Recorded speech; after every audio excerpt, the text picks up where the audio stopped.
जय श्री राधे कृष्ण। श्री ग्रह संहिता वृंदावन खंड दूसरा अध्याय। गिरिराज गोवर्धन की उत्पत्ति तथा उसका ब्रजमंडल में आगमन। नंद जी ने पूछा, महाप्राज्ञ सनंद जी, आप सर्वज्ञ और बहुश्रुत हैं। मैंने आपके मुख से ब्रजमंडल के महात्म्य का वर्णन सुना। अब गोवर्धन नाम से प्रसिद्ध जो पर्वत है उसकी उत्पत्ति कैसे हुई, यह मुझे बताइए। इस गिरिश्रेष्ठ गोवर्धन को लोग गिरिराज क्यों कहते हैं?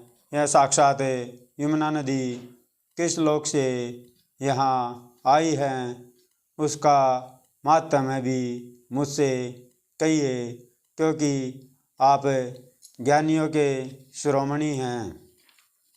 सनंद जी बोले, एक समय की बात है, हस्तिनापुर में महाराज पांडु ने धर्मधारियों में श्रेष्ठ श्री विषम जी से ऐसा ही प्रश्न किया था। उनके उस प्रश्न को और विषम जी द्वारा दिए गए उत्तर को अन्य बहुत से लोग भी सुन रहे थे।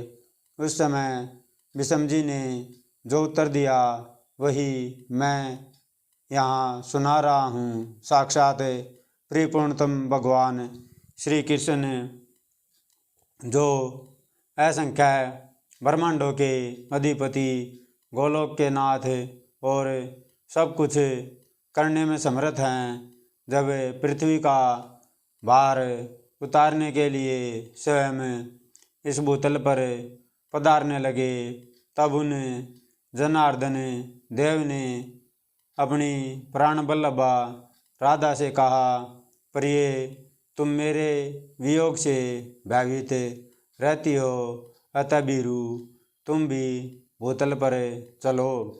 श्री राधा जी बोली, प्राणनाथ, जहाँ वृंदावन नहीं है, जहाँ यह यमुना नदी नहीं है तथा जहाँ गोवर्धन पर्वत नहीं है, वहाँ मेरे मन को सुख नहीं मिल सकता। सनंद जी कहते हैं, नंदराज जी, श्री राधा की यह बात सुनकर स्वयं श्री हरि ने अपने धाम से 84 कोस विस्तृत भूमि, गोवर्धन पर्वत और यमुना नदी को भूतल पर भेजा। उस समय 84 कोस विस्तार वाली गोलोक की सर्वलोक वंदित भूमि 24 वनों के साथ यहाँ आई। गोवर्धन पर्वत ने भारतवर्ष से पश्चिम दिशा में शालमली द्वीप के भीतर द्रोणाचल की पत्नी के गर्भ से जन्म ग्रहण किया। उस अवसर पर देवताओं ने गोवर्धन के ऊपर फूल बरसाए। हिमालय और सुमेरु आदि समस्त पर्वतों ने वहाँ आकर प्रणाम और परिक्रमा करके गोवर्धन का विधिवत पूजन किया। पूजन के पश्चात उन महान पर्वतों ने उसकी स्तुति प्रारंभ की। पर्वत बोले, तुम साक्षात परिपूर्णतम भगवान श्री कृष्णचंद्र के गोलोक धाम में, जहाँ दिव्य गोओं का समुदाय निवास करता है तथा गोपाल एवं गोप सुंदरिया शोभा पाती हैं, सुशोभित होते हो। तुम ही गोवर्धन नाम से वृंदावन में विराजते हो। इस समय तुम ही हम समस्त पर्वतों में गिरिराज हो। तुम वृंदावन की गोद में समोद निवास करने वाले गोलोक के मुकुटमणि हो तथा पूर्ण ब्रह्म परमात्मा श्री कृष्ण के हाथों में किसी विशिष्ट अवसर पर छत्र के समान शोभा पाते हो। तुम गोवर्धन को हमारा सादर नमस्कार है। सनंद जी कहते हैं, नंदराज जी, जब इस प्रकार स्तुति करके सब पर्वत अपने अपने स्थान पर चले गए, तभी से यह गिरिश्रेष्ठ गोवर्धन साक्षात गिरिराज कहलाने लगा है। एक समय मुनि श्रेष्ठ पुलस्त्य जी तीर्थ यात्रा के लिए भूतल पर भ्रमण करने लगे। उन महामुनि ने द्रोणाचल के पुत्र श्याम वर्ण वाले श्रेष्ठ पर्वत गोवर्धन को देखा, जिसके ऊपर माधवी लता के समान सुशोभित हो रहे थे।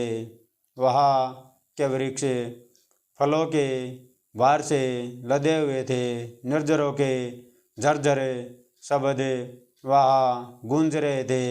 उस पर्वत पर बड़ी शांति विराज रही थी। अपनी कंदराव के कारण वह मंगल का धाम जान पड़ता था। सैकड़ों शिखरों से सुशोभित वह रतन में मनोहर शैल तपस्या करने के लिए उपयुक्त स्थान था। विविध रंग की चित्र विचित्र धातुएं उस पर्वत के अवयवों में विचित्र शोभा का आदान करती थी। उसकी भूमि ढालू चढ़ाव उतार से युक्त थी और वहाँ नाना प्रकार के पक्षी सब और व्याप्त थे। मृग और बंदर आदि पशु चारों ओर फैले हुए थे।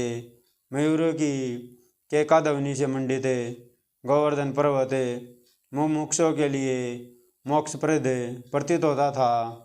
मुनिवर पुलस्त्य के मन में उस पर्वत को प्राप्त करने की इच्छा हुई। इसके लिए वे द्रोणाचल के समीप गए।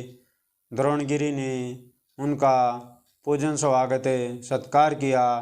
इसके बाद पुलस्त्य जी उस पर्वत से बोले। पुलस्त्य ने कहा, द्रोण, तुम पर्वतों के स्वामी हो। समस्त देवता तुम्हारा समादर करते हैं। तुम दिव्य औषधियों से संपन्न और मनुष्य को सदा जीवन देने वाले हो। मैं काशी का निवासी मुनि हूँ और तुम्हारे निकट याचक होकर आया हूँ। तुम अपने पुत्र गोवर्धन को मुझे दे दो। यहाँ अन्य वस्तुओं से मेरा कोई प्रयोजन नहीं है। भगवान विश्वेश्वर की महानगरी काशी नाम से प्रसिद्ध है, जहाँ मरण को प्राप्त हुआ पापी पुरुष भी तत्काल परम मोक्ष प्राप्त कर लेता है, जहाँ गंगा नदी प्राप्त होती है और जहाँ साक्षात विश्वनाथ भी विराजमान है।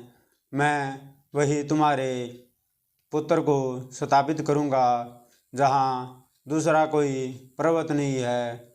लता बेलों और वृक्षों से व्याप्त जो तुम्हारा पुत्र गोवर्धन है, उसके ऊपर रह कर मैं तपस्या करूँगा। ऐसी अभिलाषा मेरे मन में जागृत हुई है। सनंद जी कहते हैं, पुलस्त्य जी की यह बात सुनकर पुत्र स्नेह से विल हुए द्रोणाचल के नेत्रों में आंसू भर आए। उसने पुलस्त्य मुनि से कहा। द्रोणाचल बोला, महामुनि, मैं पुत्र स्नेह से आकुल हूँ। यह पुत्र मुझे अत्यंत प्रिय है, तथापि आपके शाप के भय से भीत होकर मैं इसे आपके हाथों में देता हूँ। फिर वह पुत्र से बोला, बेटा, तुम मुनि के साथ कल्याणमय कर्म क्षेत्र भारतवर्ष में जाओ। वहाँ मनुष्य सत्कर्मों द्वारा धर्म, अर्थ और काम त्रिवर्ग सुख प्राप्त करते हैं तथा निष्काम कर्म एवं ज्ञान योग द्वारा क्षण भर में मोक्ष भी पा लेते हैं। गोवर्धन ने कहा, उन्हें मेरा शरीर 8 योजन लंबा, 2 योजन ऊंचा और 5 योजन चौड़ा है। ऐसी दशा में आप किस प्रकार मुझे ले चलेंगे? पुलस्त्य जी बोले, बेटा, तुम मेरे हाथ पर बैठकर सुखपूर्वक चले चलो। जब तक काशी नहीं आ जाती तब तक मैं तुम्हें हाथ भर ही ढोए चलूँगा। गोवर्धन ने कहा, मुने, मेरी एक प्रतिज्ञा है। आप जहाँ कहीं भी भूमि पर मुझे एक बार रख देंगे, वहाँ की भूमि से मैं पुनः उत्थान नहीं करूँगा। पुलस्त्य जी बोले, मैं इसे शाल्मली द्वीप से लेकर भारतवर्ष के कौशल देश तक तुम्हें कहीं भी रास्ते में नहीं रखूँगा, यह मेरी प्रतिज्ञा है। सनंद जी कहते हैं, नंदराज तदंतर वह महान पर्वत पिता को प्रणाम करके मुनि की हथेली पर आरूढ़ हुआ। उस समय उसके नेत्रों में आंसू भर आए। उसे दाहिने हाथ पर रख कर पुलस्त्य मुनि लोगों को अपना तेज दिखाते हुए धीरे धीरे चले और ब्रजमंडल में आ पहुँचे। गोवर्धन पर्वत को अपने पूर्व जन्म की बातों का स्मरण था। ब्रज में आने पर उसने मार्ग में मन ही मन सोचा, यहाँ ब्रज में असंख्य ब्रह्मांड नायक साक्षात परिपूर्णतम भगवान श्री कृष्ण अवतार लेंगे और ग्वाल बालों के साथ बाल लीला तथा किशोर लीला करेंगे। इतना ही नहीं, मैं श्री हरि यहाँ दान लीला और मान लीला भी करेंगे। अतः मुझे यहाँ से अन्यतर नहीं जाना चाहिए। यह ब्रजभूमि और यह यमुना नदी गोलोक से यहाँ आई है। श्री राधा के साथ भगवान श्री कृष्ण का भी यहाँ शुभ आगमन होगा। उनका उत्तम दर्शन पाकर मैं कृतकृत्य हो जाऊंगा। मन ही मन ऐसा विचार करके गोवर्धन ने मुनि की हथेली पर अपने शरीर का भार बहुत अधिक बढ़ा लिया। उस समय मुनि अत्यंत थक गए। उन्हें पहले की कही हुई बात की याद नहीं रही। उन्होंने पर्वत को हाथ से उतार कर ब्रजमंडल में रख दिया। बाहर से पीड़ित तो वे थे ही, लघु शंका से निवृत्त होने के लिए चले गए। शौच क्रिया करके जल में स्नान करने के पश्चात मुनिवर पुलस्त्य ने उत्तम पर्वत गोवर्धन से कहा, अब उठो। अधिक बार से संपन्न होने के कारण जब वह दोनों हाथों से नहीं उठा, तब महामुनि पुलस्त्य ने उसे अपने तेज और बल से उठा लेने का उपक्रम किया। मुनि ने स्नेह से भीगी वाणी द्वारा द्रोणनंदन गिरिराज को ग्रहण करने का संपूर्ण शक्ति से प्रयास किया, किंतु वह एक अंगुल भी टस से मस ना हुआ। तब पुलस्त्य जी बोले, गिरिश्रेष्ठ चलो चलो, भार अधिक ना बढ़ाओ। मैं जान गया तुम रूठे हुए हो, शीघ्र बताओ तुम्हारा क्या अभिप्राय है। गोवर्धन बोला, मुनि इसमें मेरा दोष नहीं है। आपने मुझे यहाँ स्थापित किया है, अब मैं यहाँ से नहीं उठूँगा।